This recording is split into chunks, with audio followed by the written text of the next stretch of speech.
बसरा के गवर्नर की शिकायत आई, एक मुजाहिद आए और आके कहा हुजूर वो जिस शख्सियत को आपने बसरा का गवर्नर बनाया मुझे उनसे बड़ी शिकायत है।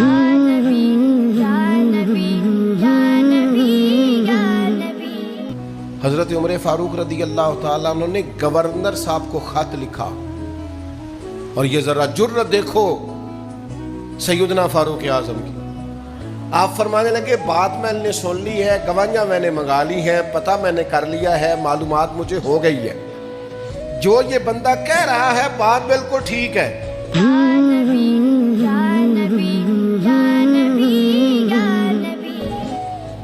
अब मैं आपसे कहता हूं कि आपको बदला देना है, सर भी मुंडवाना पड़ेगा। मैं आपको सही सनद से रवायत सुना रहा हूं मुसन्नफ इब्ने अबी शैबा से, यानी गवर्नर का सर मुंडा जाएगा एक आम आदमी के लिए।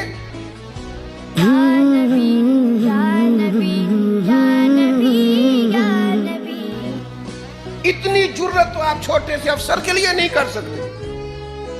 फरमाया सर भी आपका मुंडा जाएगा, 14 कोड़े भी लगेंगे, बस आप ये बता दें कि आपने इसके साथ ये जो सारा कुछ किया ये अकेले में किया कि लोगों के सामने किया है। अगर अकेले में किया है तो सजा तन्हाई में अकेले में, और अगर सबके बीच किया है तो सजा भी सबके बीच मिलेगी।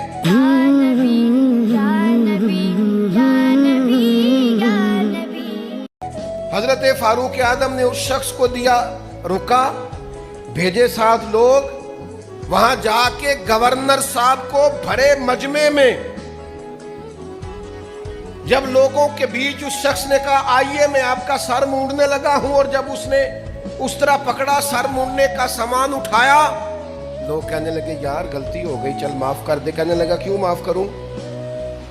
गोया वो जुबाने हाल से कह रहा था, वजद में कह रहा था, कैसे माफ करूं, ये आम हुकूमत नहीं, ये रसूलुल्लाह के खलीफा की हुकूमत है।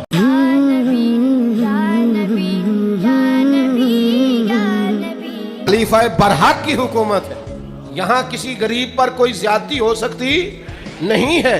तो उसने कहा कि मैं नहीं माफ करता, मैं किसास लूंगा, बदला लूंगा। कुर्बान जाए उस गवर्नर की अजमत पे। उसने कहा यार तुम ना बोलो, जुबान हाल से कहने लगे तुम ना बात करो, मेरी वाकई गलती है। गवर्नर साहब मिंबर से उतरे, कुर्सी से उतरे और जमीन पे बैठ गए, सर से पगड़ी उतारी, फरमाया तू ले यार बदला, उतार मेरे सर के बाल। और जब वो जमीन पे बैठ गए तो फिर वो शख्स तड़प गया, फिर उसका कलेजा ज़ौक शौक से गोया फटने के करीब आया। कहने लगा अल्लाह तू गवाह हो जा, मुझे मेरा किसास गोया मिल गया है, मैं तेरी रिदा के लिए इसे माफ कर